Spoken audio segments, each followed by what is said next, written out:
ప్రియమైన దేవుని వర్లారా, మనందరి ఆత్మీయ జీవితాలకి అనేక పాఠాలతో కూడినటువంటి చరిత్ర ఇశ్రాయేలీల చరిత్ర. అంటే దాదాపుగా క్రీస్తు పూర్వం 2000 సంవత్సరాల కాలంలో దేవుడు అబ్రహామును పిలిచి ఏర్పాటు చేసుకోవటం మీకు తెలిసిన విషయమే. అంటే నేటికి సుమారుగా 4000 సంవత్సరాలు గడిచిపోయింది. అబ్రహాము గారు నేడు ఇరాక్ దేశం ఏదైతే ఉందో ఆ ఇరాక్ దేశానికి చెందినటువంటి ఒకప్పటి ఊరు అనే పట్టణంలో ఆయన పుట్టి పెరిగాడు. అక్కడే సుమారుగా ఒక 60 సంవత్సరాలు ఆయన గడిచిపోయాయి. అలాంటి పరిస్థితుల్లో ఆనాడు దేవుడు అబ్రహాముని పిలిచి ఈరోజు ఇజ్రాయిల్ దేశం అని పిలువబడుతున్న దేశం ఏదైతే ఉందో ఆ కనాను ప్రాంతానికి దేవుడు నడిపించి అబ్రహాము ద్వారా ఈ ప్రపంచాన్ని దేవుడు ఆశీర్వదించాలి అనుకున్నాడు. ఈ విషయాలు మీకు తెలుసని అనుకుంటున్నాను. ఆ తర్వాత అబ్రహాము తర్వాత అతని కుమారుడు ఇస్సాకు, ఆ తర్వాత అతని కుమారుడు యాకోబు. ఆ యాకోబుకే దేవుడు ఇశ్రాయేలు అని పేరు పెట్టాడు. ఈ యాకోబు లేదా ఇశ్రాయేలుకి 12 మంది కుమారులు.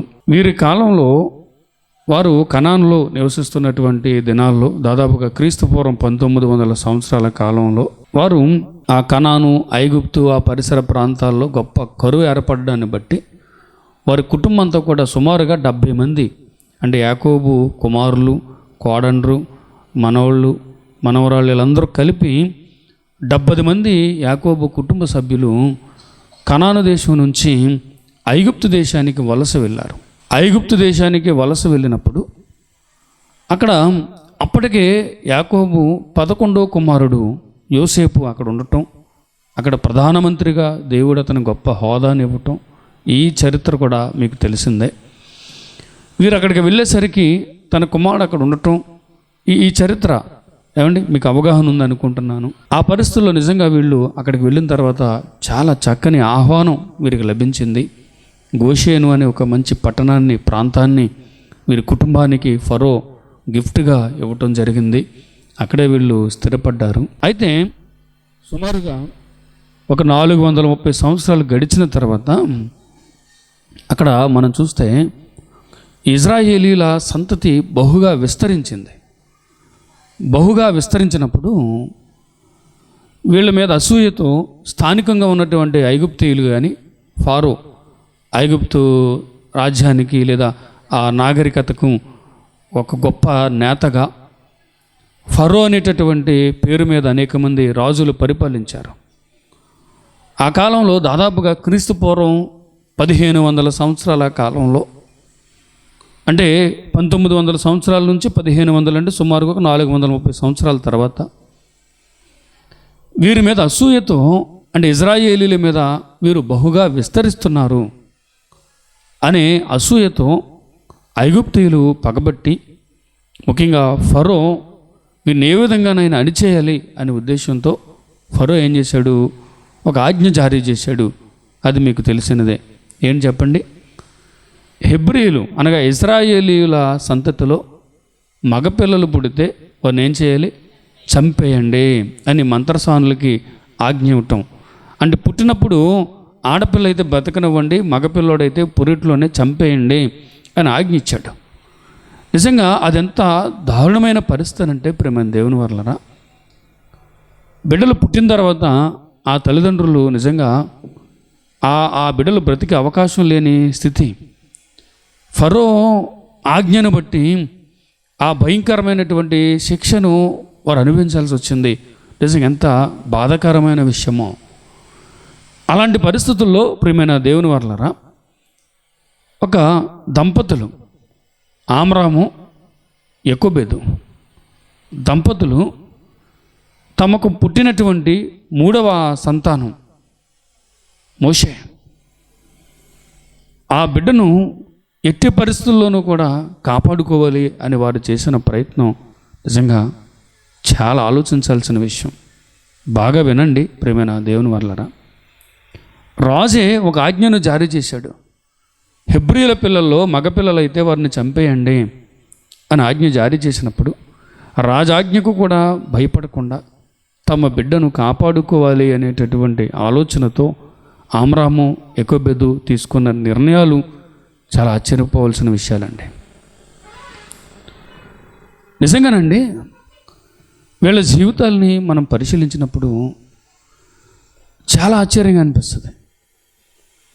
ప్రాణాలు పోయినా పర్వాలేదు, మా ప్రాణాలు పోయినా పర్వాలేదు, మా బిడ్డ బాగుండాలి, మా బిడ్డ సురక్షితంగా ఉండాలనేటటువంటి ఒక ఆలోచన ఈ భూమి మీద ఉన్నటువంటి ప్రతి తల్లిదండ్రికి కూడా ఒక మంచి పాఠం అండి. మరి ముఖ్యంగా నేడున్నటువంటి దినాలలో ప్రతి తల్లి తండ్రి కూడా చాలా జాగ్రత్తగా నిజంగా ఆమరాము యెకోబేదుల ప్రవర్తనను గురించి ఆలోచించాలి. ఎందుకు తెలుసా ప్రేమ దేవుని వర్లరా, ఒక వారం రోజులు కూడా అవ్వలేదు, ఒక న్యూస్ ఏంటి అని అంటే, ఇద్దరు భార్యాభర్తల మధ్య విభేదాలు వచ్చాయి. భార్య ఎవరితోనో వెళ్ళిపోయింది, వారికి పిల్లలు ఉన్నారు. ఇప్పుడు ఆ తండ్రి కూడా ఏం చేశాడు అని అంటే, నేను కూడా వీళ్ళని చూడను అని వదిలేసి వెళ్ళిపోయాడు. ఆ బిడ్డలు పోలీస్ స్టేషన్లో ఉన్నారు. ఇప్పుడు వీరిని ఎవరికి అప్పగించాలా అని ఆ బిడ్డల నాయనమ్మ ఎవరైతే ఉందో ఆ నాయనమ్మకి ఆ బిడ్డలను అప్పగించారు. ఒక వారం రోజులు కూడా అవ్వలేదు ప్రేమ దేవుని వర్లారా ఈ వార్త జరిగి. అసలు ఎంత దయనీయమైన స్థితి ఇది. కన్న బిడ్డలనే వదిలేసి వెళ్ళిపోయింది అని అంటే ఎంత నిజంగా ఎంత ఆలోచించాల్సిన విషయం, ఎంత దయనీయమైన విషయం. పోనీలే తనకి జ్ఞానం లేదు, మూర్ఖురాలు, సరేలే బిడ్డల ముఖం చూసైనా నేను ఈ బిడ్డల కొరకైనా నిలబడాలి అన్న జ్ఞానం తండ్రికి కూడా లేకుండా ఆ బిడ్డల్ని గాలికి వదిలేసి అతను కూడా వారిని వదిలేసి వేరే దారికి వెళ్ళిపోయాడు. అసలు ఆ పసి హృదయాలు ఎంత గాయపడి ఉంటాయో ఒకసారి ఆలోచించండి. తల్లి విడిచి వెళ్ళిపోయింది, తండ్రి కూడా వదిలేసి వెళ్ళిపోయాడు. బిక్కుబిక్కుమంటూ పోలీస్ స్టేషన్లో నిజంగా వాళ్ళని చూస్తున్నప్పుడు, ఆ వీడియోలు చూస్తున్నప్పుడు మన గుండె తరికిపోతుందండి, మనకు కంగారు అయిపోతుంది.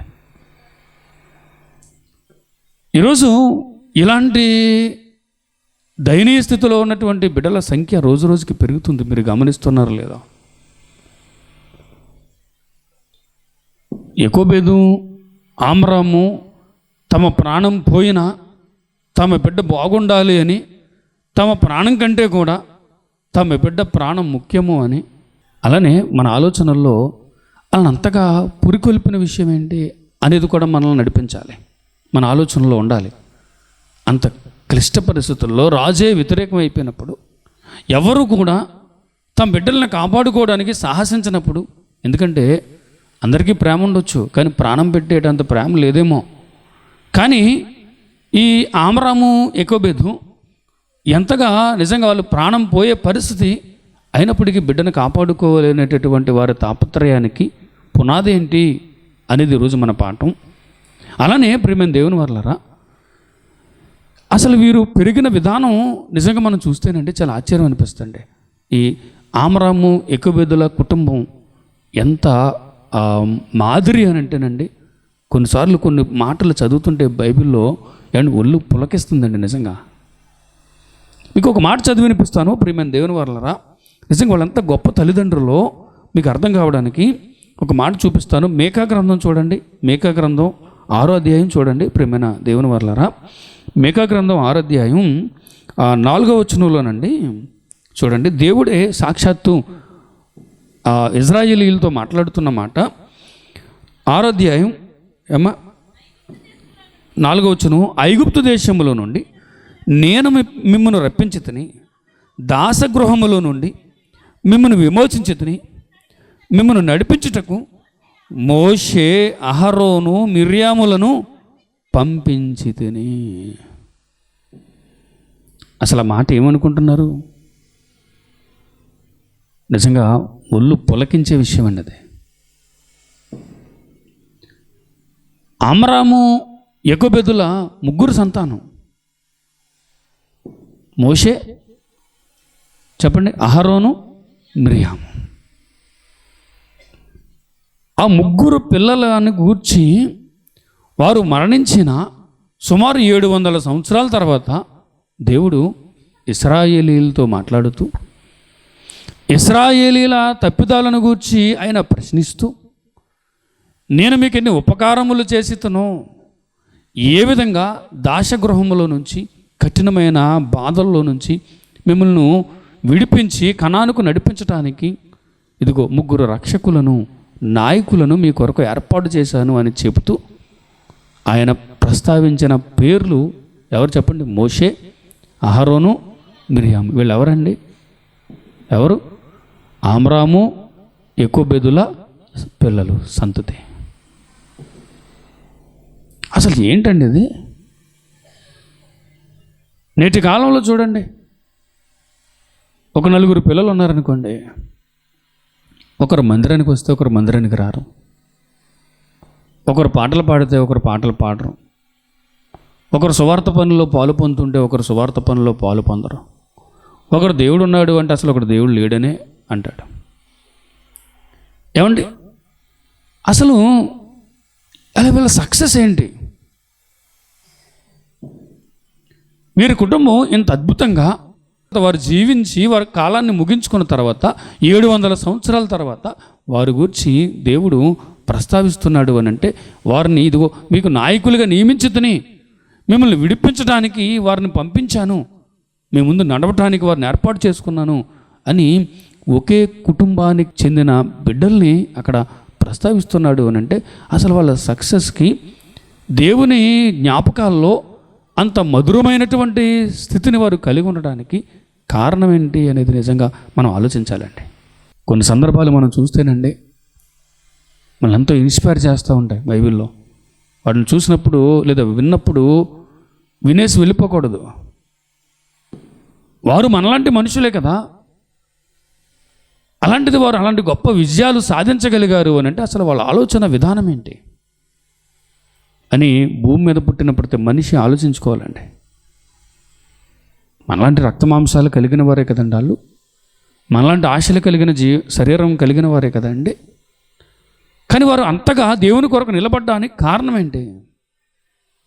దేవుడు నిజంగా ఆ రోజండి ఐగుప్తు నుంచి కనానుకు బయలుదేరిన వారు సుమారుగా 20 లక్షల మంది ప్రజలండి. వాళ్ళు కాల్బలము యోధులే 6 లక్షలండి. ఇంక స్త్రీలు, పిల్లలు, వృద్ధులు ఎంతమంది ఉంటారు చూడండి. ఇజ్రాయేలు సమాజంలో సుమారుగా 20 లక్షల మంది ప్రజలు ఐగుప్తులో నిలిచిపోతే, వారు కఠినమైన బాధల్లో దుఃఖంలో ఉంటే వారిని విడిపించడానికి దేవుడు ఒక నాయకుడిని ఎన్నుకున్నాడు. ఆయన మోషే. ఆయనకి సహకారులుగా మరి 2 నాయకులను ఎన్నుకున్నాడు.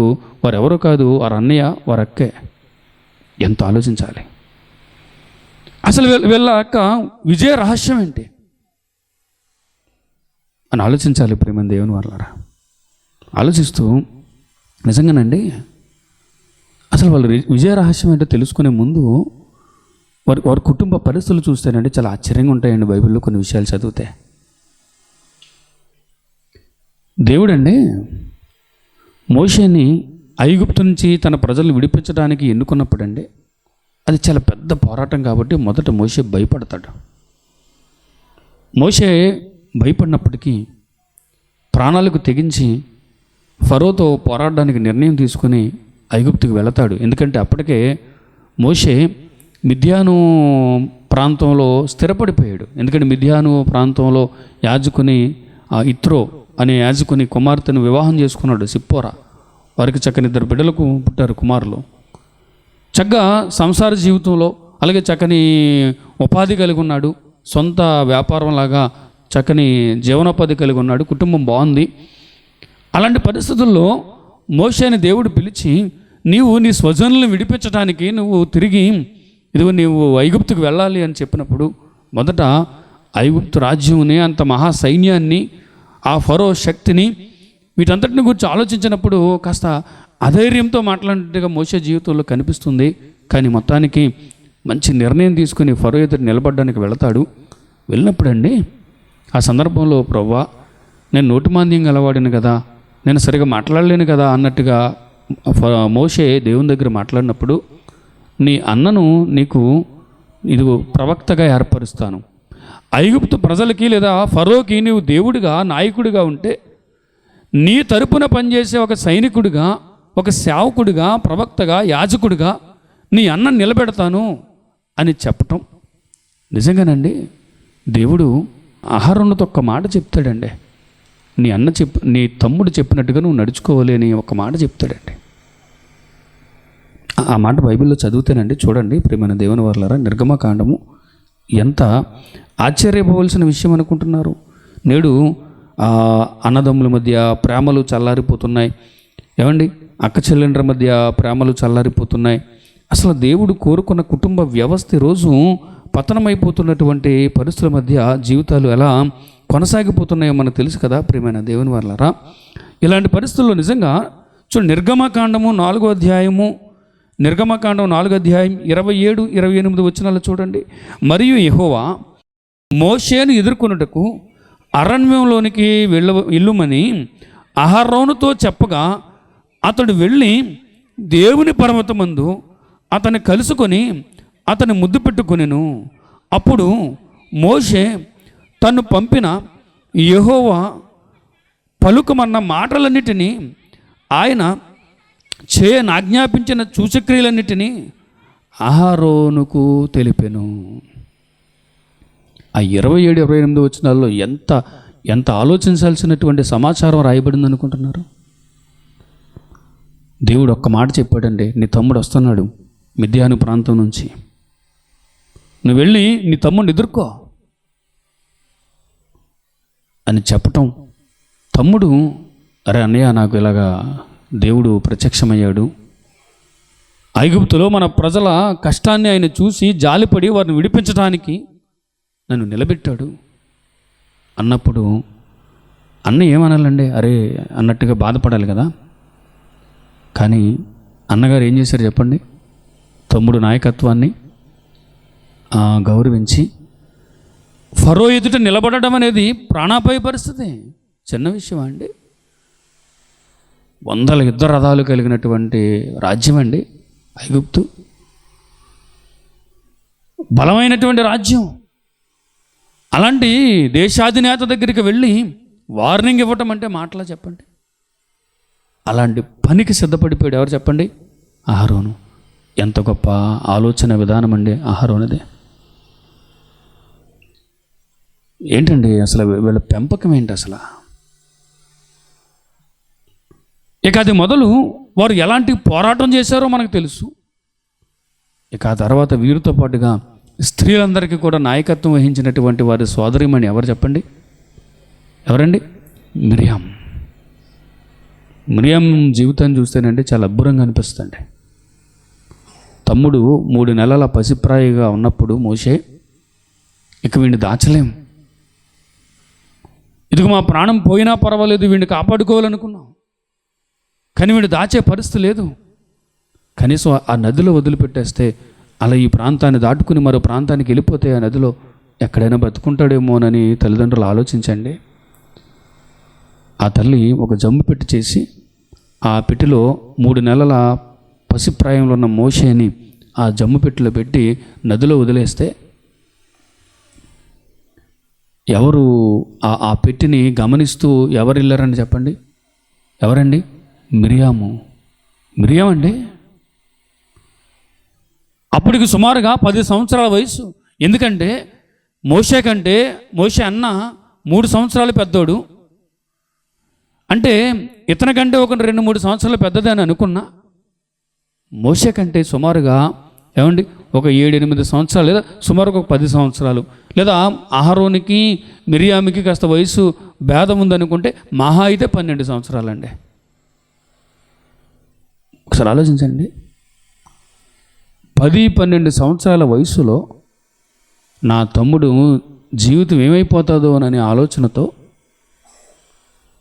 నా తమ్ముడు బ్రతుకు ఏమవుతుంది అనేటటువంటి ఆలోచనతో తన తమ్ముని యోగక్షేమాల కొరకు ఎదురు చూస్తూ ఆ తమ్ముడి ప్రయాణం ఎలా జరుగుతుందోనని ఆ పసిప్రాయంలో ఏం చేసింది చెప్పండి?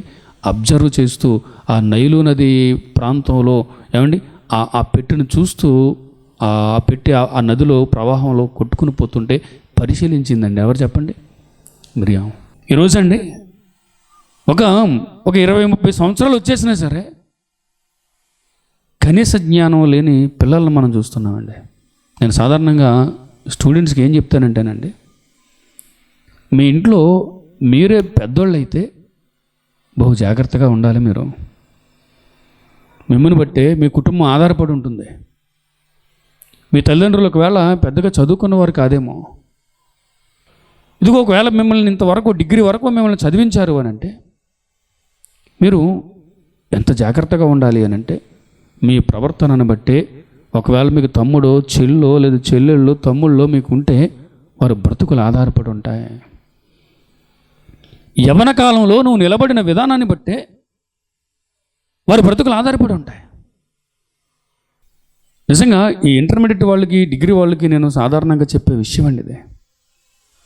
మీ ప్రవర్తనను బట్టి మీ నడవడికను బట్టి మీ కుటుంబం అంతా కూడా ఆధారపడి ఉంటుంది.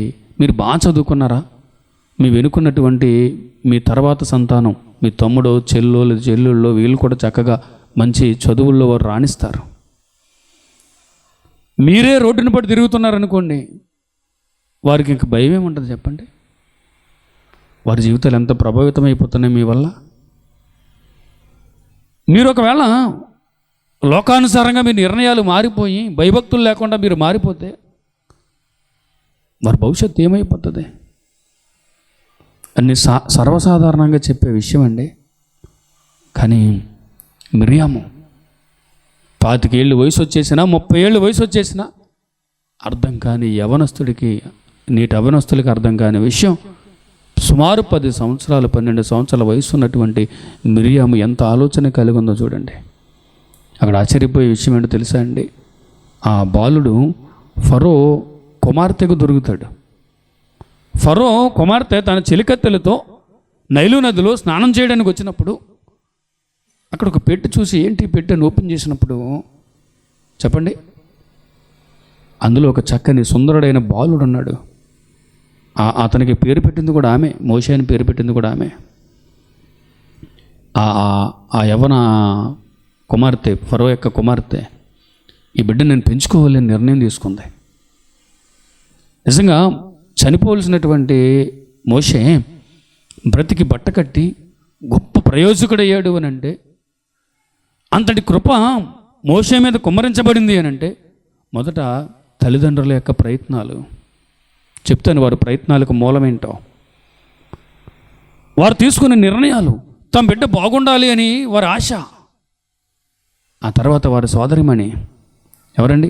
మోషే యొక్క సోదరిమణి మిరియాము తన తమ్ముడు పరిస్థితి ఏమవుతుంది అని వెతుక్కుంటూ వెళ్ళడమే కాకుండా ఎప్పుడైతే ఆ ఫరో కుమార్తె ఆమె చెలికత్తెలు ఆ బిడ్డను తీసుకుని ముద్దాడుతూ, అరే ఎంత సుందరంగా ఉన్నాడు, ఇతను హెబ్రీయుడు అయి ఉంటాడు, అయినప్పటికీ నేను పెంచుకుంటాను అని ఆమె నిర్ణయం తీసుకుంటున్నప్పుడు ఈ 12 ఏళ్ళు లేదా 10 ఏళ్ళు కూడా లేని ఆ పసిప్రాయంలో ఉన్నటువంటి ఎవరండి మిరియాం వెళ్ళి, అమ్మా ఈ బాబు కొరకు పాలిచ్చి పెంచడానికి ఒక పనేమి కావాలా మీకు?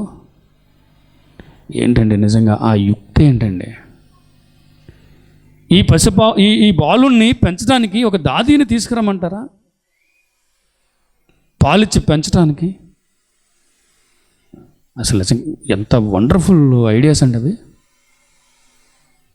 ఈరోజు 25-30 ఏళ్ళు నిండిపోతున్నటువంటి కనీస జ్ఞానం లేకుండా సమస్యల్లో పడిపోతున్న మనుషుల్ని మనం చూస్తున్నామండి.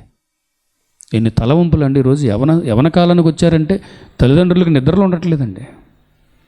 బిడ్డలు చిన్నప్పుడు బాగానే ఉంటుంది, సంతోషంగా ఉంటుంది, కానీ యవన కాలానికి వచ్చారంటే కనీస జ్ఞానం ఉండట్లేదండి. ఎన్ని చెప్పండి, కనీస జ్ఞానం ఉండట్లేదు. రేపొద్దున మా భవిష్యత్తు ఏంటనేటటువంటి స్పృహ లేకుండా బతుకుతున్నారండి. యవన కాలంలో ఉన్నప్పుడు నేను జాగ్రత్తగా ఉండకపోతే నా భవిష్యత్తు ఏంటి?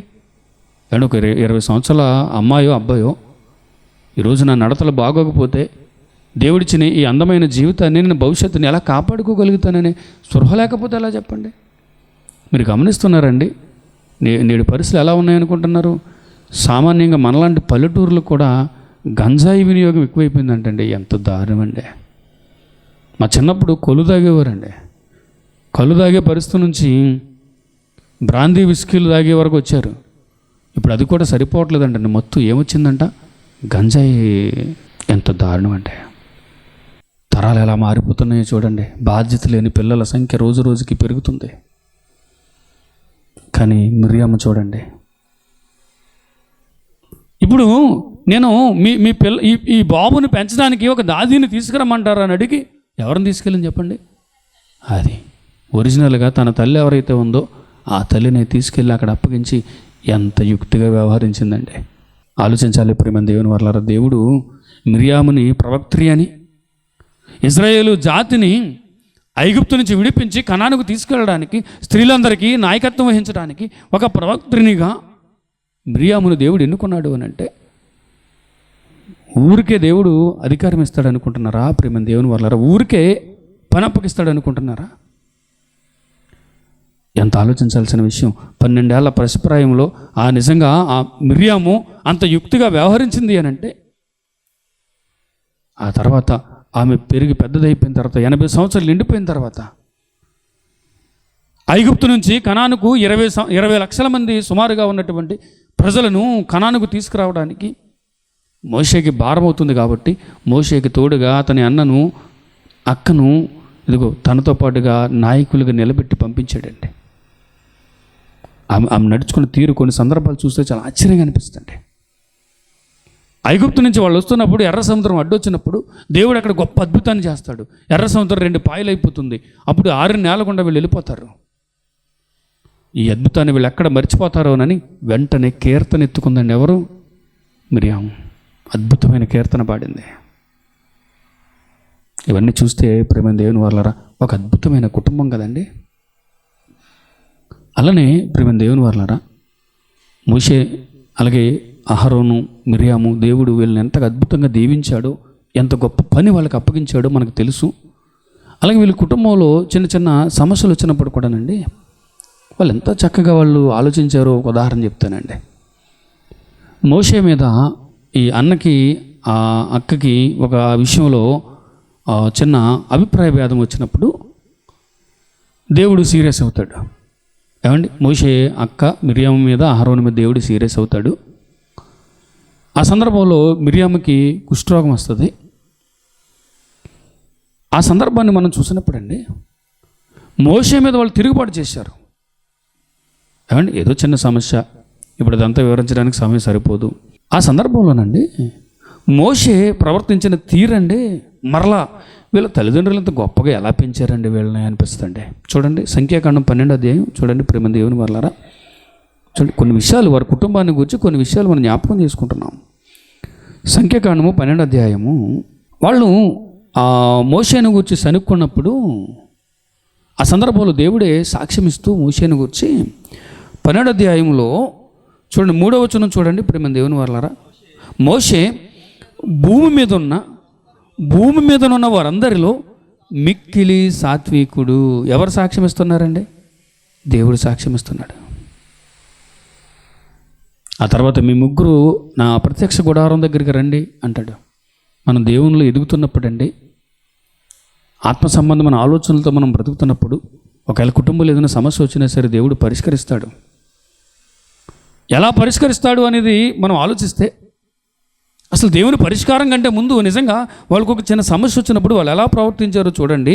అక్కడ మోషే ప్రియమైన దేవుని వర్లారా మోషే చూడండి 12వ వచనం 13వ వచనం చూడండి. అది మోషే ఎలుగెత్తి దేవా దయచేసి ఈమెను బాగు చేయమని యెహోవాకు మొర్రపెట్టెను. ఎలుగెత్తి అంటే ఏమనుకుంటున్నారు? బిగ్గరగా అరుస్తున్నాడు. అయ్యా నా అక్క ఏదో చిన్న పొరపాటుగా నన్ను ఏదో చిన్న మాట అందయ్యా, ఏదో తెలియక మాట్లాడింది, దయతో క్షమించు తండ్రి, సహాయం చేయి తండ్రి అని ఎలుగెత్తి ఏడుస్తున్నాడంటే ఎవరు? మోషే. ఎంత అద్భుతమైన కుటుంబం అండి, ఎంత అద్భుతమైన అక్క తమ్ముళ్ళు అండి, అన్న తమ్ముళ్ళు. నిజంగా ఎంత అద్భుతం అండి. సరేలే మీకు బాగానే జరిగింది, మీరు ఇదిగో నా మీద తిరుగుబాటు చేశారు, దేవుడు బాగానే మీకు శాస్తి చెప్పాడు అని అనుకోకుండా ఏం చేస్తున్నాడండి మోషే? తన అక్కను క్షమించమని ప్రార్థన చేస్తున్నాడు. ఎంత అద్భుతమైన ఆలోచన విధానం అండి. ఇక్కడే కదండి మోషే జీవితాన్ని చూసినప్పుడు నిర్గమకాండం 32వ అధ్యాయం 31 వచ్చిన ఒక మాట ఉంటుందండి. ఇజ్రాయేలీలు పాపం చేసినప్పుడు ఇజ్రాయేల్ అందరిని దేవుడు చంపేయాలన్నంత కోపగించుకున్నప్పుడు మోషే అంటాడండి, తండ్రి వారి పాపను పరిహరించకపోతే ఇదిగో అవసరమైతే నన్ను జీవగ్రంథంలో నా పేరు తీసే. అయితే 32వ అధ్యాయం 32వ వచనం చూడండి. అయ్యో నీ వారి పాపమును ఒకవేళ పరిహరించితివా, లేని ఎడల నీవు వ్రాసిన నీ గ్రంథములో నుండి నా పేరును తుడిచివేయమని బ్రతిమాలు కొనుచున్నాను నేను. త్యాగం. ఇలాంటి త్యాగాలు వీళ్ళకి ఎలా అబ్బాయండి. అక్కను చూస్తే బాల్య దినాల నుంచి కూడా చక్కని బాధ్యత కలిగినటువంటి అక్క. అన్న చూస్తే తమ్ముడు చిన్నోడైనప్పటికీ కూడా తమ్ముడి మాట విని లోబడేటటువంటి మనసు. తమ్ముడు చూస్తే అన్నల్ని ప్రేమించి ఇదిగో వారిని గౌరవిస్తూ నా క్షేమమే వాళ్ళ క్షేమం, వాళ్ళ క్షేమమే నా క్షేమం అనేటటువంటి చక్కని త్యాగపూరితమైనటువంటి ఆలోచన.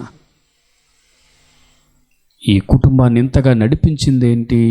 ఇది ఈరోజు మన పాఠం అండి. ఆ రోజు నిజంగా నేటికి 3400 సంవత్సరాల క్రిందట ఈ భూమి మీద బ్రతికినటువంటి ఒక అద్భుతమైన కుటుంబం ఆమరాము యాకోబేదుల కుటుంబం.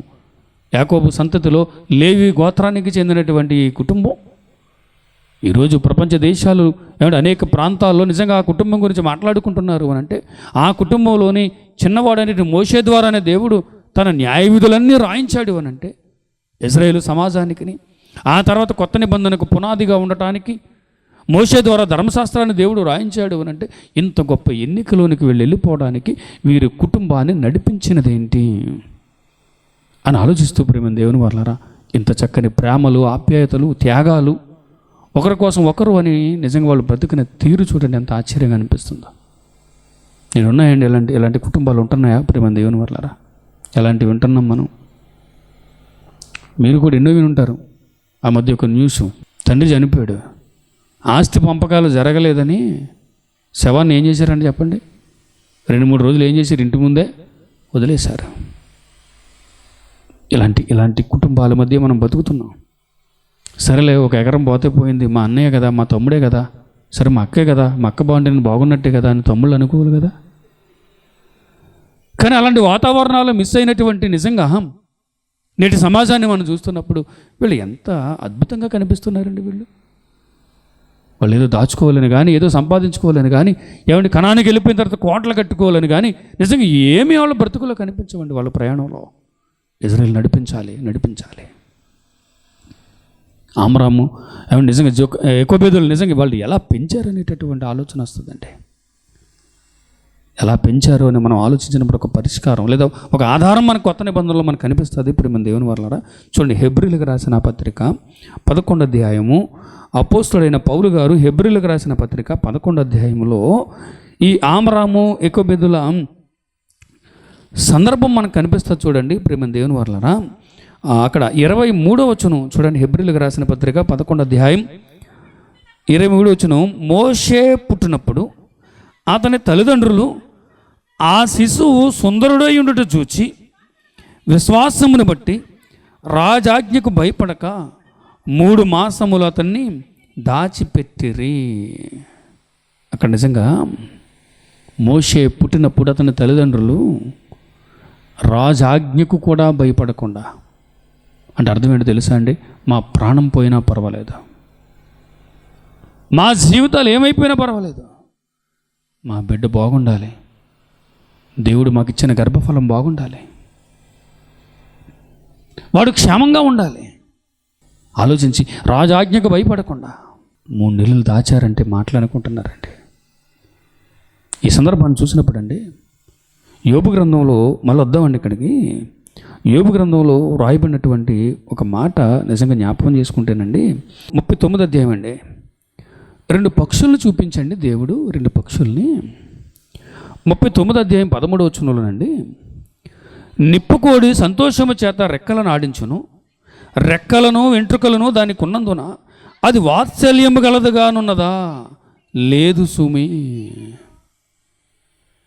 ఒక పక్షిని చూపించి, పెద్ద పక్షి అది, మరలా భూమి మీద ఉన్న పక్షులన్నింటిలో పెద్దది ఏంటి చెప్పండి? నిప్పుకోడి, ఆస్ట్రిచ్ అంటారు కదా. దానికి రెక్కలు ఉన్నాయి, వెంట్రుకలు ఉన్నాయి, చూడటానికి అమ్మో ఎంత పెద్ద తల్లి, ఎంత గొప్ప తల్లి అని మీరు అనుకుంటున్నారేమో. కానీ దానికి వాత్సల్యం లేదు. ఎందుకు వాత్సల్యం లేదంటున్నాడు? ఎందుకు ప్రేమ లేదంటున్నాడు? బిడ్డల మీద మమకారం లేదంటున్నాడు అని అంటే, అక్కడ చెప్తాడు, అది నేలను దాని గుడ్లను పెట్టును, ధూళిలో వాటిని కాచును, దేని పాదమైనను వాటిని తొక్కవచ్చునని అయినను, అడవి జంతువులు వాటిని చితక త్రొక్కవచ్చునైనను అనుకొనకయే ఉన్నది. తన పిల్లలు తనవి కానట్టు వాటి ఎడలది కాఠిన్యము చూపును. బాగా ఆలోచిద్దాం ప్రేమ దేవుని వాళ్ళరా. ఈరోజు చాలామంది తల్లులు భూమి మీద తల్లిదండ్రులు ఎలా ఉంటున్నారంటే, దేవుడు గర్భఫలాన్ని ఇచ్చినప్పుడు ఈ బిడ్డల్ని ఎలా పెంచాలి, ఎలా కాయాలి, ప్రయోజనకరమైన వారిగా వీరిని ఎలా నిలబెట్టాలి. మనుషులు యవనస్తులను చూస్తుంటే మద్యానికి బానిసవుతున్నారు. ప్రేమ పేరట ఇదిగో కుటుంబానికి తలవంపులు తెస్తున్నారు. ఎందరో తమ జీవితాలను ఛిద్రం చేసుకుంటున్నారు. కుటుంబాలు నవ్వులు పాలు చేస్తున్నారు. అయ్యో, ఇలాంటి పరిస్థితి రాకుండా నా బిడ్డల్ని ఎలా కాపాడుకోవాలి అని ఆలోచన లేని తల్లిదండ్రులు చాలామంది ఉన్నారండి. అలాంటి స్థితిలోనే ఇక్కడ ఉందంటే ఏంటి? నిప్పుకోడిని చూసి సరైన తల్లి కాదు, తండ్రి కాదని చెప్తున్నాడు. అది దాని అర్థం. వాత్సల్యం లేదు సుమి అంటున్నాడు. కానీ అదే అధ్యాయంలో 27వ వచనంలో చూడండి, పక్షిరాజుని ఆజ్ఞకు లోబడి ఆకాశ వీధికి ఎక్కున, తన గూడు ఎత్తైన చోటున కట్టుకొనునా, అది రాతి కొండ మీద నివసించును, కొండపేట మీదను ఎవరును ఎక్కజాలని ఎత్తు చోటును గూడు కట్టుకొనును, అక్కడి నుండే తన ఎరను వెదుకును. అక్కడి నుంచే తన పిల్లల్ని పోషించుకుంటుందంటండి. ఎవరికి అందనంత ఎత్తులో తన పిల్లల్ని పెట్టి అక్కడి నుంచే తన ఎరను వెతికి తన పిల్లలకి తీసుకెళ్ళి ఆహారం పెడుతుంది అన్న తర్వాత వచనాల్లో రాయబడి ఉంటుంది. 2 పక్షులను చూపించి, ఒకటి నిప్పుకోడి, బాధ్యత లేని తల్లిదండ్రులకు ఉదాహరణగా చెప్తున్నాడు. ఇంకొకటి పక్షిరాజు, పాడైపోయిన ఈ సమాజం దృష్టికి దొరకకుండా, పాడైపోయిన ఈ సమాజంలో వారు ఓడిపోకుండా తమ పిల్లలు ఇదిగో ఈ సమాజం పాడైపోయిన సమాజానికి అందనంత దూరంలో ఎలా కాపాడుకోవాలో తల్లిదండ్రులు బిడ్డల్ని పక్షిరాజును చూపించి చెప్తున్నాడండి. ఇప్పుడు ఈ పక్షిరాజుని మనసులో పెట్టుకుని అక్కడికి వెళ్ళిపోదాం. చూడండి, ఆమరాము యెకోబేదుల గురించి 11వ అధ్యాయం, హెబ్రీయులకు రాసిన పత్రిక 11వ అధ్యాయం చూడండి ప్రేమ దేవుని వాళ్ళరా. ఏమండి, ఎంత అద్భుతమైన పాఠం దేవుడు ఈరోజు మనకు నేర్పిస్తున్నాడు. ఏమండి, ఇక్కడ మనం చూస్తే హెబ్రీయులకు రాసిన పత్రిక 11వ అధ్యాయం 23వ వచనంలో, మోషే పుట్టినప్పుడు అతని తల్లిదండ్రులు ఆ శిశువు సుందరుడైనడు చూచి విశ్వాసమును బట్టి రాజాజ్ఞకు భయపడక 3 మాసములు అతన్ని దాచిపెట్టిరి. తమ బిడ్డను కాపాడుకోవాలనే ఆలోచన వారికి ఎలా వచ్చిందో, ఎందుకు వచ్చిందో తెలుసా అండి? అక్కడ రాయబడినటువంటి ఒక అద్భుతమైన మాటే విశ్వాసము. ఏం చెప్పండి? విశ్వాసం. ఆ మాట చదువుతున్నప్పుడు గమనించారా? విశ్వాసమును బట్టి రాజాజ్ఞకు భయపడక. ఆ మాట చూడండి, విశ్వాసం ఎంత ధైర్యాన్ని ఇస్తుందో. అసలు వీళ్ళు కుటుంబం నిజంగా ఆమరాము, యెకోబేదు, ఏమండి, అలాగే మోషే, అహరోను, మిర్యాము ఈరోజు ఎక్కడున్నది చెప్పండి? భక్తులు ఉన్న చోటు, పరదేశులు అబ్రహాము గారు ఉన్న చోటున ఉన్నారు వీళ్ళు. ఇది విశ్వాస వీరుల జాబితా. ఇది విశ్వాస వీరుల జాబితాలో ఆమరాము, యెకోబేదు ఉన్నారని క్రైస్తవులు గమనించారా? వారు విశ్వాసమును బట్టి తమ బిడ్డను కాపాడుకోవాలని రాజాజ్ఞ కూడా భయపడకుండా నిలబడ్డారు అంటే అంత ధైర్యాన్ని వాళ్ళకి ఎవరిచ్చారు చెప్పండి? విశ్వాసం. ఆయన ప్రణాళిక ఏంటో అర్థం కావాలంటే ప్రతి మనిషికి విశ్వాసం అంటే ఏంటో అర్థం కావాలండి. విశ్వాసం. వారు విశ్వాసంతో నిజంగా వాళ్ళు బ్రతుకుతున్నప్పుడు వారు తీసుకుంటున్న నిర్ణయాలు ఎంత గొప్పగా ఉంటాయో, వారి పిల్లలకి ఎంత ఆశీర్వాదకరంగా ఉంటాయో వీళ్ళే ఉదాహరణ అండి. దేవుడండి సాధారణంగా బైబిల్లో ఎవరికైనా ఆయన ఏదైనా చెప్పాలనుకున్నప్పుడు తన పేరుకు బదులుగా ఆయనండి, నేను అబ్రహాము దేవుడను, ఇస్సాకు దేవుడను, యాకోబు దేవుడిని అని చెప్పేవాడు. కానీ ఒక సందర్భంలో మోషేతో దేవుడు మాట్లాడుతూ ఏం చెప్పాడు? ఒకసారి నిర్గమకాండం చూడండి ప్రేమ దేవుని వాళ్ళరా. ఏం చెప్పాడు? నిర్గమకాండం 3వ అధ్యాయంలో దేవుడు ఏమని తను పరిచయం చేసుకుంటున్నాడు మోషేకి మనం చూడగలిగితేనండి. నిర్గమకాండం 3వ అధ్యాయము 5వ వచనం చూడండి. 5వ వచనం, అందుకు ఆయన, దగ్గరకు రావద్దు, నీ పాదముల నుండి నీ చెప్పులు విడువుము, నీవు నిలుచున్న స్థలము పరిశుద్ధ ప్రదేశము అనెను. మరియు ఆయన, నేను నీ తండ్రి దేవుడను. నేను ఎవరి దేవుడిని అంటున్నాడండి? నీ తండ్రి దేవుడను. ఎంత ఎంత ఆశ్చర్యపోవాల్సిన విషయం అనుకుంటున్నారు? అప్పుడు మనకు అర్థం కావాలి. అది మోషే పూర్వీకులందరికీ వర్తించే మాట అయినప్పటికీ ప్రత్యేకించి దేవుడు ఏం చెప్తున్నాడు అంటే, నేను నీ తండ్రి దేవుడను, నీ తండ్రి దేవుడను. ఈరోజు పరమందున్న మన తండ్రి ఒకవేళ మన పిల్లలతో ఆయన మాట్లాడాల్సి వస్తే, మన పిల్లల్ని ఆయన దీవించాలని నిర్ణయించుకున్నప్పుడు, ఒకవేళ మన పిల్లల్ని ఆయన దీవించాలంటే, ఇక్కడున్న తల్లిదండ్రులు చాలామంది ఉన్నారు కదా, వారితో నిజంగా ఇదిగో నీ తల్లి దేవుడను, నీ తండ్రి దేవుడని నేను అని నిజంగా మనల్ని అడ్రస్ చేస్తూ దేవుడు మన పిల్లల్ని దీవించగలిగే బ్రతుకులు మనం కలిగి ఉంటున్నాం. ఒకసారి ఆలోచించండి. మోషే, అహరోను, మిరియాములు అంత గొప్ప స్థితికి వెళ్ళారంటే ఎందుకు వెళ్ళారు తెలుసా అండి? కొన్ని పదాలే రాయబడ్డాయి బైబిల్లో వారి తల్లిదండ్రుల గురించి మనకు అర్థమైపోవాలి. వారు గొప్ప విశ్వాసులు. ఎందుకంటే విశ్వాస వీరుల జాబితాలో వారి ఉనికిని గురించి, వారు తీసుకున్న నిర్ణయాల గురించి దేవుడు రాయించాడు. దేవుడు ఇదిగో ఈ మోషే తండ్రి ఒక అవిశ్వాస అయితే, నేను నీ తండ్రి దేవుడిని అని చెప్పుకుంటాడు. చెప్పండి, ఎంత ఆలోచించాల్సిన విషయం అండి. బిడ్డలు ఆశీర్వదించబడాలి అని అంటే తల్లిదండ్రులు మంచి విశ్వాసాలు ఉండాలని మనకు అర్థమవుతుంది చూడండి. విశ్వాసులై ఉండాలని అర్థమవుతుంది చూడండి. కానీ ఈరోజు ఎవరంటే అలాంటి బాధ్యతగా ఉంటున్నారు. ముంతాగే తండ్రి అనుకుంటాడు, నేను ఏదో పోయినలో నా జీవితం పోయింది లేదులా, నా బిడ్డలు బాగుంటే చాలు అనుకుంటాడు. కానీ తెలుసుకోవాల్సిన సత్యం ఏంటి అనుకుంటున్నారు? మన నడతలను బట్టే మన పిల్లల భవిష్యత్తు ఆధారపడి ఉంటుంది. చాలామంది తల్లు అనుకుంటారు, సరేలే నేను ఎలా మాట్లాడితే ఏంటిలే. ఏమండి, బూతులు మాట్లాడే వాళ్ళు ఉంటారు, ఇరుగు పొరుగు వారితో ముసలమ్మ ముచ్చట్లు మాట్లాడే ఉంటారు, బాధ్యత లేని వాళ్ళు ఉంటారు. ఏమండి, అత్తమామల్ని చూడని వారు ఉంటారు, అత్తమామల యోగక్షేమాలు పట్టించుకొని వారు ఉంటారు, తల్లిదండ్రులను ప్రేమించని వారు ఉంటారు. వీళ్ళు ఏమండి, మేమేదో ఉన్నాములే, పిల్లలు మాత్రం బాగుండాలనుకుంటారు. అలాగెందుకు ఉంటారండి? ఒక సామెత ఉంది కదా, ఆవు చేలో మేస్తే దూడ గట్టును మేస్తుందా అన్నారు. అంటే అర్థమేంటో తెలుసా అండి? మన ప్రవర్తన బట్టే మన పిల్లల ప్రవర్తన ఆధారపడి ఉంటుంది. ఈరోజు బిడ్డలు చదువుల్లో వెనకబడుతున్నారు. ఏమంటే జీవితాన్ని సన్మార్గంలో నడిపించుకోవడంలో నష్టపోతున్నారు, సన్మార్గంలో నడిపించుకోలేకపోతున్నారు. బాధ్యత లేదు. ఇలాంటి పరిస్థితులకు కారణం ఏంటి అని అంటే తల్లిదండ్రుల లోపాలే. తల్లిదండ్రులు బిడ్డలకు ఎలా ఉండాలి చెప్పండి? మాదిరిగా ఉండాలి. వారు నిజంగా అమరాము ఎక్కువ ఎంత మాదిరిగా ఉన్నారో అందుకే బిడ్డలు నిజంగా అంత చక్కగా ఒకరంటే ఒకరికి అభిమానం, ప్రేమ. తమ్ముడు చిన్నోడైనప్పటికీ సరే దేవుడు ఎన్నుకున్నాడు కదా అని తమ్ముడికి లోబడిపోయినటువంటి అన్న ఎన్నిసార్లు అండి, అనేక సార్లు నా ప్రభువా, నా ఏలినవాడా అంటాడు. అహరోను ఎవరిని? మోషేని.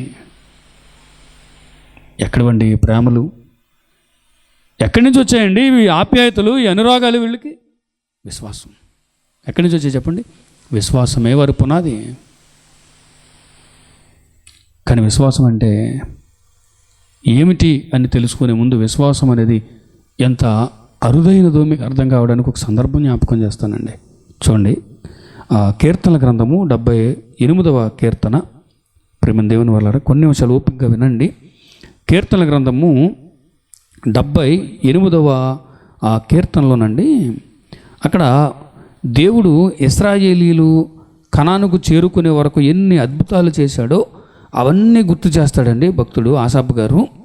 గుర్తు చేస్తూ మీకు కూడా తెలుసు అనుకుంటున్నాను. ఏమండి, ఐగుప్తులో 10 తెగుళ్ళు చేత ఆయన దండించడం కానివ్వండి, అలానే వారు మార్గ మధ్యలో ఎర్ర సముద్రాన్ని 2 పాయలుగా విభజించడం కానివ్వండి, రాత్రి అగ్నిస్తంభము, పగలు మేఘస్తంభము, అలాగే ఆకాశం నుంచి మన్నాను కురిపించి వారిని పోషించటం, అలాగే మాంసం కోసం ఏడుస్తుంటే పూరేళ్ళు పక్షులు వారి మధ్య వచ్చి వాలేటట్లుగా చేయటం, ఏమండి నీటి కోసం, దాహం కోసం ఏడుస్తుంటే బండ నుంచి నీళ్ళు ఇవ్వటం. ఎన్ని అద్భుతాలండి. చివరికి వారు ప్రయాణమవుతున్నప్పుడు వారు వేసుకున్న బట్టలు చెప్పులు తెగిపోలేదు, అరిగిపోలేదు. ఇవి కథలు కదండి, అద్భుతాలు. అద్భుతాల మధ్య దేవుడు వారిని నడిపించాడు. ఎన్ని అద్భుతాలండి, మాటలా అండి. ఎర్ర సముద్రం పాయలుగా విడిపోయిందంటే ఏంటి అసలు ఈ దేవుడు అని నిజంగా ఆయన పాదాక్రాంతం అయిపోవాలి కదండి. దేవుడికి పలానా చోట మీరు ఒక నుయ్యిని తవ్వండి, అక్కడ నీళ్ళు వస్తాయి, మీరు తాగండి అని అంటే అది మాకు తెలిసిందే కదా, తెలిసిన విద్య అనుకుందరు. కానీ ఎక్కడి నుంచి వచ్చింది నీరు? బండ నుంచి వచ్చింది. ఆశ్చర్యపోవాలి నా పిల్లలు. అని దేవుడు అనుకుని నిజంగా అన్ని అద్భుతాల మధ్య వారు నడిపిస్తే సుమారు 20 లక్షల మందికి ప్రతిరోజు వారు కష్టపడకుండా వారికి ఆహారం పెట్టాడు. ఎంతగా ఆయనకి ముగ్ధులైపోవాలండి వీళ్ళు. కానీ వీరి గురించి రాయబడినటువంటి ఒక దురదృష్టకరమైన మాట ఏంటో తెలుసా అండి? 78వ కీర్తనలో 22వ వచనం చూడండి. ప్రేమ దేవుని వాళ్ళరా, వారు దేవుని యందు విశ్వాసముంచకపోయిరి. అసలు ఆ మాట చదువుతుంటే అసలు మనకు మతిపోవాలండి. ఏంటి ఇన్ని అద్భుతాలు చేసిన గద్దరెక్కల మీద మిమ్మల్ని కాపాడుకుంటూ వచ్చానని చెప్పాడు. ఇన్ని అద్భుతాలు చేసినా కష్టపడాల్సిన అవసరం లేదు. తినటం, చక్కగా ప్రయాణంలో సాగిపోవటం, ఏడుస్తుంటే మాంసం కూడా ఇచ్చాడు. దాహం, నీళ్ళు లేవని గొడవ లేదు, బట్టలు లేవని గొడవ లేదు, తిండి రేపొద్దున ఏం సంపాదించుకోవాలి, ఎలా తినాలనేటటువంటి గొడవ లేదు. అంతగా దేవుడు కాపాడుకుంటూ వస్తే ప్రేమ దేవుని వాళ్ళరా, ఎంత నిర్దయగా వీళ్ళు వ్యవహరించారో అర్థం చేసుకునే మాట అండి అదే. ఇంత చేసిన వాళ్ళు ఏం చేయలేపారట? దేవుని యందు విశ్వాసం ఉంచలేకపోయారు. మరి ఆమ్రాము, జకబెదు అలాగే వారి పిల్లలు అంత గొప్ప విజయాలు వారు సాధించగలిగారు అని అంటే వారి విశ్వాసమే వారి విజయం అని మనకు అర్థమైంది కదా. విశ్వాసంతో వారి కుటుంబం కట్టబడింది అని మనకు అర్థమైంది కదా ప్రేమ దేవుని వాళ్ళరా. మరి ఇంతమంది విశ్వాసం ఉంచలేకపోయారు అని మనకు అర్థమైంది కదా. ఏంటంటే అసలు విశ్వాసం? అనేక మంది భక్తుల్ని ఇంత గొప్పగా నడిపించినటువంటి విశ్వాసం ఏంటది? ఇది అనేక మంది లక్షల కొద్ది మనుషులు విశ్వాసం అంటే ఏంటో అర్థం చేసుకోలేకుండా పోయినటువంటి ఏంటండి ఆ విషయం అని అంటే, చూడండి హెబ్రీలకు రాసిన పత్రిక 11వ అధ్యాయం ప్రారంభవచనాల్లో చెప్తున్నాడు. చూడండి హెబ్రీలకు రాసిన పత్రిక 11వ అధ్యాయం ప్రారంభవచనాలు చూడండి ప్రేమ దేవుని వాళ్ళరా. విశ్వాసమనున్నది నిరీక్షింపబడి వాటి యొక్క నిజ స్వరూపమును అదృశ్యమైనవి ఉన్నవనుటకు రుజువునై ఉన్నది. విశ్వాసము అంటే ఏంటో డెఫినేషన్ చెప్తున్నాడండి. విశ్వాసం అంటే ఏంటో చెప్తున్నాడు అక్కడ. చెప్పండి, విశ్వాసం అంటే ఏంటంట? నిరీక్షింపబడి వాటి యొక్క నిజస్వరూపమును అదృశ్యమైనవి ఉన్నవి అనుటకు రుజువునై ఉన్నది అన్నాడండి. ఇదే విశ్వాసం అంటున్నాడు. అంటే ఏంటండి? అదృశ్యమైనవి ఉన్నవి అని నమ్మటమే ఏంటి చెప్పండి? విశ్వాసం అన్నాడు. మరి ఆ మాత్రం వాళ్ళు నమ్మలేకపోయారా? అదృశ్యమైనవి అని అంటే పరలోకం ఉంది. ఈరోజు మనకు అదృశ్యం, మన కంటికి కనిపించదు, పరలోకం ఉంది అని నమ్మటం. ఈరోజు మన కంటికి కనిపించదు పాతాళం, నరకం. అవిధేయులందరూ కూడా, అనీతిమంతులందరూ కూడా, ఇష్టానుసారంగా బతుకుతున్న వారందరూ కూడా భయంకరమైన లోకానికి జారిపోతున్నారు అన్నది ఈరోజు మన కళ్ళతో చూడట్లేదు, అదృశ్యమైనది. అలాగే ఈరోజు మన మానవ నేత్రాలకు దేవుడు ప్రత్యక్షంగా కనబడట్లేదు. ఆయన సూచనలు, ఆయన క్రియలు మాత్రమే మనం చూస్తున్నాం. ఈరోజు మన కంటికి దేవుడు కనిపించట్లేదు. ఏమండి, ఆయన ఉన్న మహాలోకం మనకు కనిపించట్లేదు. అలాగే అవిధేయులందరూ కూడా జారిపోతున్నటువంటి భయంకర లోకం కూడా మనకి కనిపించట్లేదు. కానీ ఆ ఉన్నాయని నమ్మటం ఏంటి చెప్పండి? విశ్వాసం. ఏమండి, ఈ మాత్రం నమ్మలేకపోయారు వాళ్ళు? పైగా ఆకాశం నుంచి మన్నా కురుస్తున్నా నమ్మలేకపోయారా? ఎంత విచిత్రం అండి. పూరేళ్ళు పక్షులు వచ్చి వారి పాలెంలో లక్షల మందికి మాంసాహారం అందించడానికి తామే వచ్చి బలైపోతున్నాయంటే నమ్మలేకపోయారా? కళ్ళ ముందు ఎర్ర సముద్రం 2 పాయలుగా చీలిపోయినటువంటి పరిస్థితి వాళ్ళు చూశారు, అయినా నమ్మలేదా? నమ్మలేదనే కదండి ఇప్పుడు మనం చదివచ్చాం. మరి ఇప్పుడు మనం ఆలోచించాలి కదా ప్రేమ దేవుని వాళ్ళరా, నిజంగా మనం విశ్వాసులమేనా? విశ్వాసుల కుటుంబం చూసాం కదా మనం, అమరాము ఎక్కువ పెద్ద. మరి ఇప్పుడు మనం ఆలోచించాలి కదా ప్రేమ దేవుని వాళ్ళరా, అంత అరుదైన విషయం. మరి మనం నిజంగా విశ్వాసులు అని భ్రమలో బతికేస్తున్నామా, లేదా అవిశ్వాసులుగానే ఉంటూ ఊరికే ఏదో ఒక మందిరానికి, ఏదో ఒక సంఘానికి సభ్యులుగా బతికేస్తూ మేము విశ్వాసులమే అని అనేసుకుంటున్నామా? ఒకసారి ప్రశ్నించుకోండి. ఎందుకంటే ప్రేమ దేవుని వాళ్ళరా, ప్రభు మరలా రాబోతున్నాడు. రెండవ రాకడని సమాజం మాట్లాడుకోవటం క్రైస్తవ సమాజానికి బాగుగా తెలిసినటువంటి విషయం అదే. మరి ప్రభు వచ్చినప్పుడు పరిస్థితులు ఎలా ఉంటాయన్నాడు? గొల్లవాడు గొర్రెలను మేకలను వేరుపరిచినప్పుడు కుడివైపున ఉన్నటువంటి ఏమండి నీతిమంతులందరినీ చూసి ప్రభు అంటున్నాడు, నా తండ్రి చేత ఆశీర్వదింపబడిన వారులారా, ఇదిగో లోకం పుట్టినది మొదలుకొని మీ కొరకు సిద్ధపరచబడిన రాజ్యమును స్వతంత్రించుకోండి. ఎడమవైపున ఉన్న వారిని చూసి ఏమంటున్నాడు? నా తండ్రి చేత శపింపబడిన వారులారా, అపవాదికిని వాని దూతలకును లోపరచబడిన నిత్యాగ్నిలోనికి పండి. ఒక్కసారి ఆలోచించండి. ఎందుకంటే ఇది కృతజ్ఞత సువార్త సభ. కొన్ని దీవెనల గురించి ఆశీర్వాదాల గురించి మాట్లాడుకుని వెళ్ళిపోవడానికి కాదు. మానవ జీవితం వెనుకున్న దేవుని సంకల్పాన్ని జ్ఞాపకం చేసుకునే విషయం ప్రేమ దేవుని వాళ్ళరా. మరలా ప్రభు వచ్చినప్పుడు నిజంగా మనకు ఎలాంటి తీర్పు రాబోతుంది అనేది గుర్తెరిగి బ్రతకాల్సిన బ్రతకలండి మనమే. కానీ ఎప్పుడైనా మనం ఆలోచిస్తున్నామండి, ప్రభు వచ్చినప్పుడు నాకు ఎలాంటి జీతం నాకు ఇవ్వబోతున్నాడన్న కనీస జ్ఞానం మనకుందా అండి? కనీస జ్ఞానం మనకుంది. ఇక్కడ తల్లిదండ్రులు ఉన్నారు చాలామంది, కుటుంబాన్ని ఎలా నడిపిస్తున్నారు? ఎలా నడిపిస్తున్నారు? మీ బిడ్డలు మీ మాట వింటున్నారా? ప్రయోజనకరంగా ఉంటున్నారా? చదివించే రోజుల్లో చదువుకుంటున్నారా? పనులు చేసుకునే రోజుల్లో చక్కగా పనులు చేసుకుంటున్నారా? బాధ్యత కలిగి ఉంటున్నారా? మరి ఏం చేద్దామని? గర్భఫలాన్ని దేవుడు ఎందుకు ఇచ్చాడు? ఏమండి, ఇందాక దైవ సేవకులు ఒక మాట చదివించారు. ఏం చెప్పండి? ఎఫెసీయులకు రాసిన పత్రిక మొదటి అధ్యాయం 4-6 వచనాలు మనం చూసినప్పుడు అండి, జగత్తు పునాది వేయబడక మునిపే క్రీస్తులో చెప్పండి మనలను ఏర్పరచుకునేననే మాట ఎంత అద్భుతమైనదంటే, మానవ జీవితం వెనుకున్న దేవుని సంకల్పాన్ని గురించి తెలియజేసే మాట అండి అది. మనం ఎందుకు పుడుతున్నా, ఎందుకు చనిపోవాలి, ఎలా బ్రతకాలి, ఈ జీవితం తర్వాత ఎలాంటి బ్రతుకుంది తెలియపరచడానికేనండి, మనకు అర్థమయ్యేలా చెప్పడానికేనండి యేసుక్రీస్తు వారి లోకానికి వచ్చారు. కానీ ఎవరైనా ఆలోచిస్తున్నారా ప్రేమ దేవుని వల్లరా? ఏ రోజైనా దేవుని సంకల్పాన్ని గుర్తెరిగి ఇదిగో నేను తిరిగి దేవుని వద్దకు చేరుకోవాలేనంటే విశ్వాసం అనేటటువంటి సాధనాన్ని, ఇది విశ్వాసం అనే వారధిని దేవుడు ఇదిగో తనకే నాకు మధ్యలో ఏర్పాటు చేశాడు అని, విశ్వాసం లేకుండా దేవునికి ఇష్టలైనట అసాధ్యము అని, ఆదాము అవ్వల కాలం నుంచి కూడా మనిషి దేవునికి వ్యతిరేకులుగా మారిపోతూ వచ్చారు అని, ప్రతి ఒక్కరు కూడా దేవునికి అవిధేయులుగా మారిపోయి పాపం అనే బంధకంలో చిక్కుకున్నారు అని, మరలా ఈ పాపం నుంచి విముక్తి పొందాలి అని అంటే విశ్వాసము ద్వారా తిరిగి నేను దేవుని దగ్గర చేరాలి అని ఎంతమంది ఆలోచిస్తున్నారండి? ఎంత నిర్లక్ష్యంగా సాగిపోతున్నాయో మానవ జీవితాలు అర్థమైనాయండి. మోసపోతున్నారండి. అన్ని జనులకి అర్థం కావట్లేదు జీవితం ఏంటి అన్న విషయం. అన్ని జనులకి అర్థం కావట్లేదు. కళ్ళ ముందున్న జీవితాన్ని ఎలా అనుభవించాలి అనుకుంటున్నారు తప్ప అసలు ఈ జీవితం ఎందుకు ఇవ్వబడింది, నా జన్మ వెనుకున్న రహస్యం ఏంటి, నేను పుట్టడానికి కారణం ఏంటి, అసలు నా జన్మ ఎంత విచిత్రమైనది. భక్తుడు దావీదు గారండి 139వ కీర్తనలో ఏమన్నాడండి? తన పుట్టుకను గురించి ఆలోచించినప్పుడు, తన అంతరింద్రియముల గురించి ఆలోచిస్తుంటే ఏమంటున్నాడట? ఆశ్చర్యమును భయమును నాకు పుట్టుచున్నవి. ఎంత ఆలోచించాల్సిన మాట. ఎప్పుడైనా భయపడ్డామండి మన పుట్టుకను గురించి, మన జన్మను గురించి ఎప్పుడైనా ఆశ్చర్యపోయామండి? ఇప్పుడు ఆశ్చర్యపోయామా? విశ్వాసంలో నిజంగా మనం పునాదులు వేసుకుంటే అలాంటి ఆశ్చర్యం కలుగుతుందండి. విశ్వాసే కాబట్టి ఆయన ఆశ్చర్యపోతున్నాడు. అవిశ్వాసులకు అర్థం కాదు.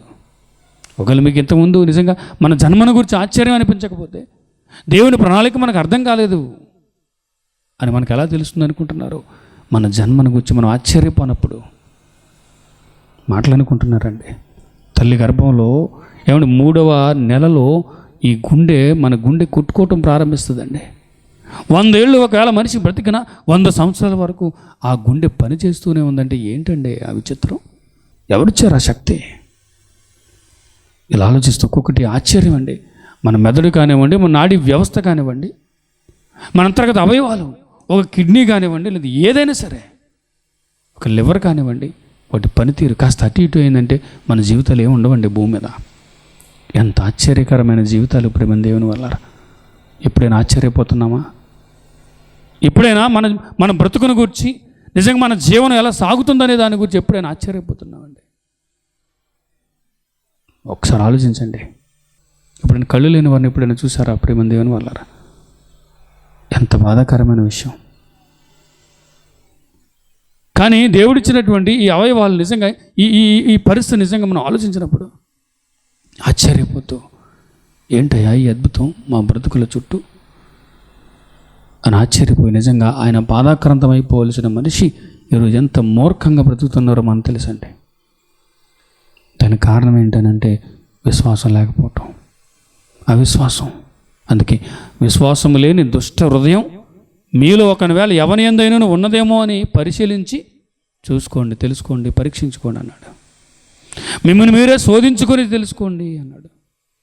ఎందుకంటే ప్రియమైన దేవుని వల్ల మానవ బ్రతుకుల్ని ప్రయోజనకరంగా మార్చగలిగే శక్తి విశ్వాసానికి ఉంది. విశ్వాసము అంటే ఏమని చెప్పుకున్నాం?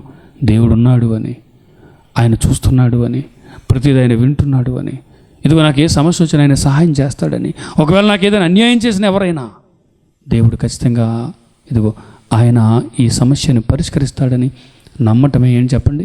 విశ్వాసం. అలాంటి విశ్వాసం మనకుందా అండి? అలాంటి ఆలోచన మనకుందా ప్రియమైన దేవుని వల్లరా?